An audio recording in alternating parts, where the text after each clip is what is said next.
Away for you. You got some D linemen back, and then Cameron kind of gets hurt. Is that well, I mean, that happens a little bit when you're thin, and when guys have to take maybe a few more reps than you'd normally take if you have that depth. And fortunately, Deshaun was able to go some today to lighten load. Cameron strained his knee a little bit, so we'll be okay. I mean, where do you see that position being in the fall? Do you think you'll have all these healthy guys back, some freshmen, and you'll have some depth there, or is it still kind of a concern? No, I think our depth will be a lot better. We get Kalani back, we get Everett back, and then we bring in 3 new freshmen at that spot. I think our depth will be fine. Talk about how you've seen sort of the guys who have been healthy sort of take the challenge of being so without any depth in the defensive line. I don't quite get it. Say it to me one more time. Sorry. What you've seen from some of the guys who hadn't had the time at defensive end, sort of rise to that challenge. Well, I think it's been good for a guy like Talia Creighton, to get these many reps and this much opportunity. The challenge is not having another guy right behind him, pushing him, competing with him like there is at every other spot. And so, in a perfect world, yeah, they're doing fine, but in a perfect world, I'd like to have more competition there so that there's another guy pushing them, competing with them, so that we keep getting better. Steve, what's your checkpoint system with the newcomers and sort of gauging how they're adjusting? I mean, 2.5 weeks in, they look great on the football field, but we don't see them on campus and socially and whatnot. I mean, do you go to them? Or do you expect them to come to you? How do you handle that? We're with them every day, and we're obviously, their attendance and alertness in class and at study hall, and their ability to be early to the things we're asking them to get to. Obviously, their ability to retain what we're installing tells us a lot. One of the biggest challenges for young guys is when you first move out of home, like we all did at some point, is to go to sleep at night. Because nobody's telling you to go to bed, and nobody's tapping you on the shoulder waking you up in the morning. So the real challenge for these guys is to go to bed at night and to wake up in the morning so that they're fresh and alert, not only physically but mentally. And so that's something we monitor really hard with these guys. Do you have to pay extra close attention to them, or not no more than anybody else? No, I think we need to pay attention to them. These guys, this is the first 2.5 weeks away from home. The first time they've been in college classes, in a dorm, and college football practices, and eating training table, and all the things that this entails. So, no, we need to monitor them closely. What DeAndre Goodwin? What's his situation? It's hamstring. We're just we're watching it. I think we're seeing the benefit of giving a guy some rest. And Jordan Polk, who's fighting through it now, who took a couple days off, and hopefully we get the same thing out of DeAndre. Is this the same thing DeAndre's been struggling with for a year, or is it the same hamstring deal? No, he didn't have it all off season, and we had done some really tough running, hard running, and for whatever reason, it's kind of come to light.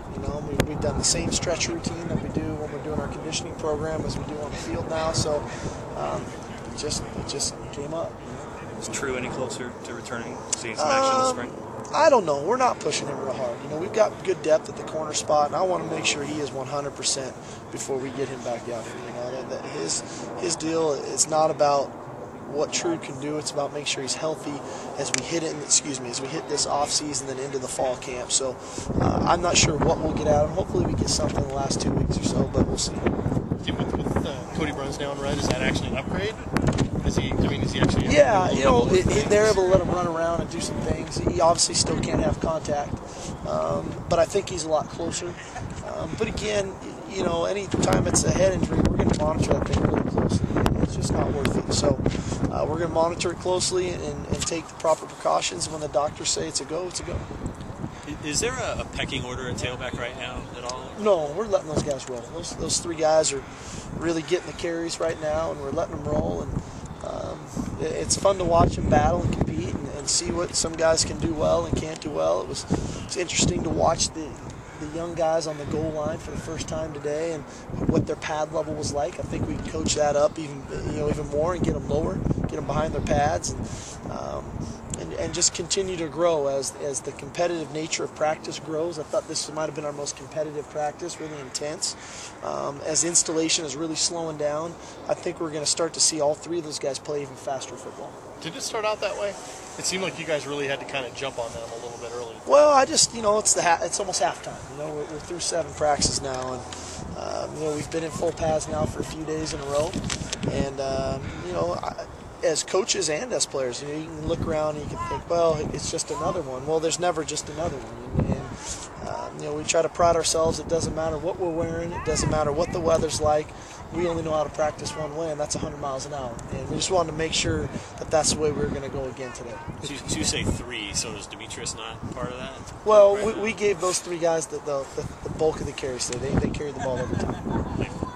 So is he still tailback, or is he? Well, he's getting looking fullback right now. And Cooper, with that long run, it looked like he's gotten to the point where it takes an extra guy now to bring him down. It looked like.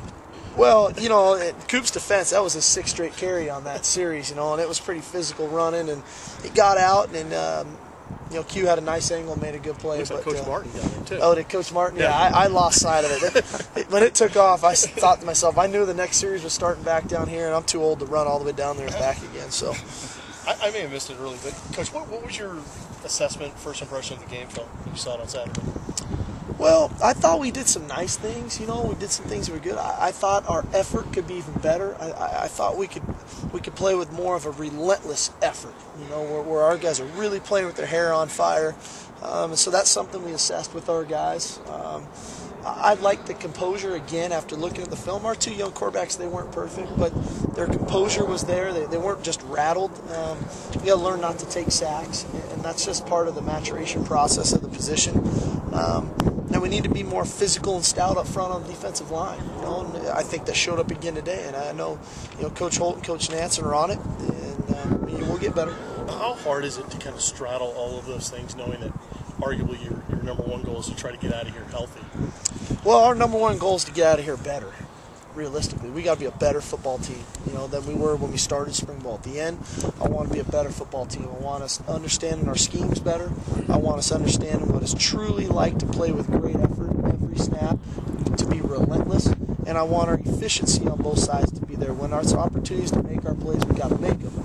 With that, yeah, we want to come out of it healthy, but healthy is part of becoming a better football team. You're getting some good looks at guys you didn't really get to see much out of last year, like Fancher and Shaberger and stuff.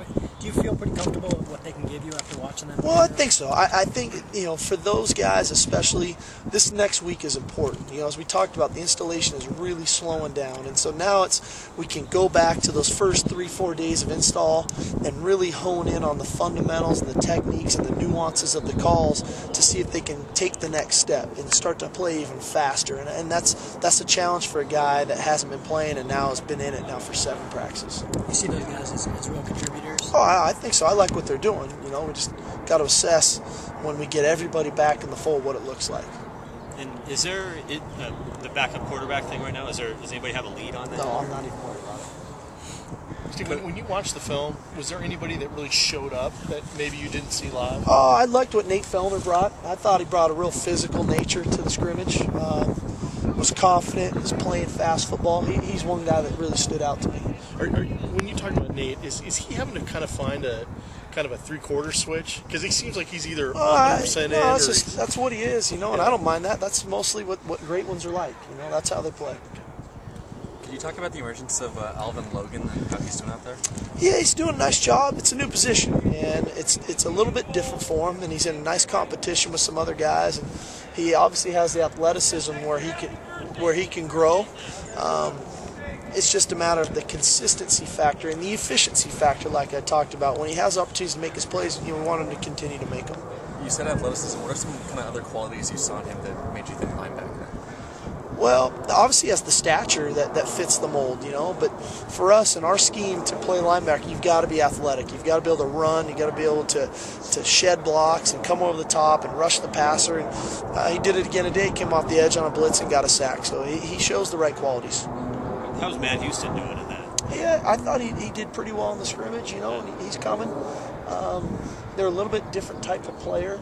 Matt's maybe a little more physical than Alvin, and so we're trying to get Matt to play even faster and Alvin to play a little more physical. Has there been a little bit of a rediscovery with Jordan Polk? At the end of last year, he kind of got lost in the shuffle a little bit. Well, what's been difficult for Jordan is, when you're not practicing, we're not seeing you. We don't see you on the field, and we don't see you on the film, and so you can get lost. And it happened right here at the earliest spring ball when his hamstring tightened up on him. And to his credit, he battled through and was able to go in the scrimmage. He came out and did it again today. I've been really proud of Jordan, because he's fighting to get back on the field, and that's the right mentality to have. Steve, are Matt Houston and Alvin, are they competing at the same position right Yes. now? Yes. Anything else? Okay, guys.